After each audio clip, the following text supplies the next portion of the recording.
As we've already explored, Revelation has been written into a particular historical and cultural context, and we need to pay attention to the differences between first century culture and our own culture. But it's always possible to over-exaggerate those things. Actually, humanity has had the same kinds of questions, the same kind of dynamics then as now. And in fact, interestingly, some people would argue that Western culture now is moving back closer in some ways to some of the realities of the first century in terms of the division between rich and poor, in terms of some of the issues that we're facing. One of the things that humanity has always had to face and wrestle with is to do with questions of power. So who has power in our culture? What are the forces that are working in the world? How do we live effective lives? How do we gain power for ourselves? How do we live in freedom rather than feeling oppressed by other people?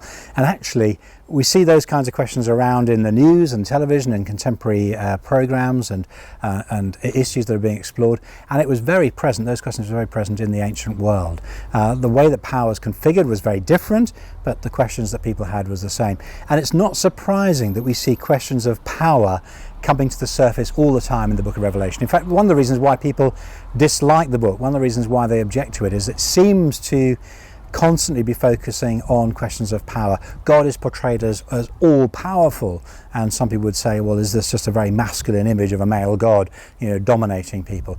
But power was a real thing in the ancient world as it is today, and it's not surprising to see those questions focusing. And there are two particular issues where Revelation makes this clear. The first is one that is a little bit hidden from us if we don't know something about the first century.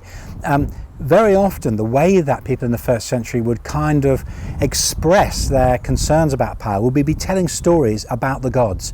How do you make sense of what appears sometimes to be the randomness of life when calamity comes or prosperity comes? And one of the ways of explaining that was to do with the gods and the story you tell about the gods and the way that the gods themselves were capricious or random. That was a way of explaining the power dynamics of the world. And we actually see that poking itself above the surface in Revelation in a couple of phrases. For example, some of the phrases attributed to Jesus. One of them is, I have the key to death and to Hades, he says in chapter 1 verse 19. Or 5 times in the book he says, I am coming quickly.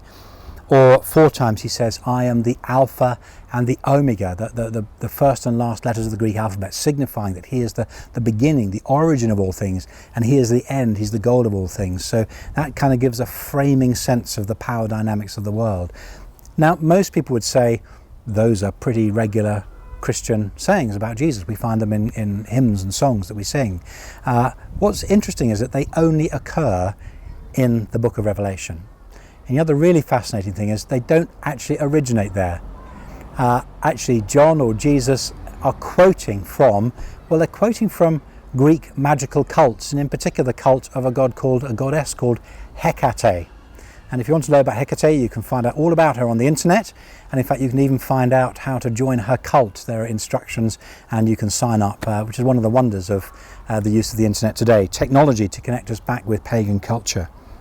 And what's interesting is that Hecate claims to have power over life and death, claims to have some sort of power over the world. And in the book of Revelation, Jesus is saying, actually, that power does not belong to that magical cult. That power really, truly belongs to me. So Revelation is setting up a kind of rivalry between the claims of Jesus and the claims of other people in society of the time that the first Christians might have either looked to in the past or might be tempted to be drawn into, or might even be tempted to compromise with. Can I continue in my membership of the cult of Hecate but also continue as a faithful Christian? And Revelation says, actually no, you've got to decide. Only one person has the true claim to power in the world. Now, of course, in the first century, there was another major focus of power and the claim to power, the claim to sovereignty over the world. And that claim was made by the Roman Empire. And it was particularly felt in the parts of the empire in the eastern end, which is where we're looking at in Western Turkey. And this explains all sorts of imagery which we might otherwise not recognize in chapters 4 and 5, particularly in the language of worship, and also in chapter 12 and later on in the book as well. When we read chapters 4 and 5 and this image of worship in heaven, one of the temptations is to say, oh, that's a kind of literal depiction of what heaven's like. In fact, actually, all this language is highly symbolic. And half of this language is drawn as we might expect, from the Old Testament. So when we see the image of God on the throne, we think back to Isaiah, we think back to Ezekiel. When we see these living creatures around the throne, we go back to Ezekiel. When we see thunder and lightning, or rather we see lightning, we hear thunder, we're drawn back to the vision of God, the encounter of God in Sinai, and so on. That is a whole other set of images which we might not recognise. In the Old Testament, you'd expect that the throne is surrounded by priests, but in Revelation we don't have priests. Instead we have elders. We might expect them to be wearing coloured robes as they would in the Old Testament, but here they're wearing white. We might expect them to sing things from the Psalms. Instead they sing these strange, repetitive, charismatic choruses. Where do they come from? And we know where they lead to. We might expect them to bow down, but in fact what they do is they take off gold crowns they're wearing and they're casting them before the one who is on the throne and the Lamb who seems to join God in his reign.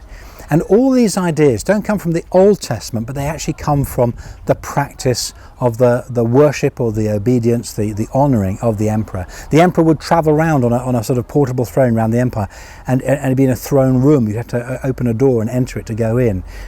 He'd be guarded by these people called lictors. They'd carry fasces, bundles of sticks, and actually they'd signify the authority of the emperor and his rule. And here we have this throne in Revelation 4 and 5 surrounded by elders.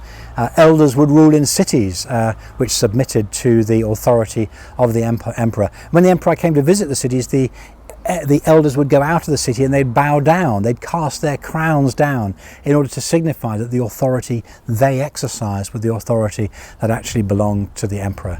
And once again, what Revelation is doing is saying, well, you may have all sorts of thrones and powers in your world, in particular here in the first century, the Roman emperor, in our world, all sorts of other people who claim to have power over our lives.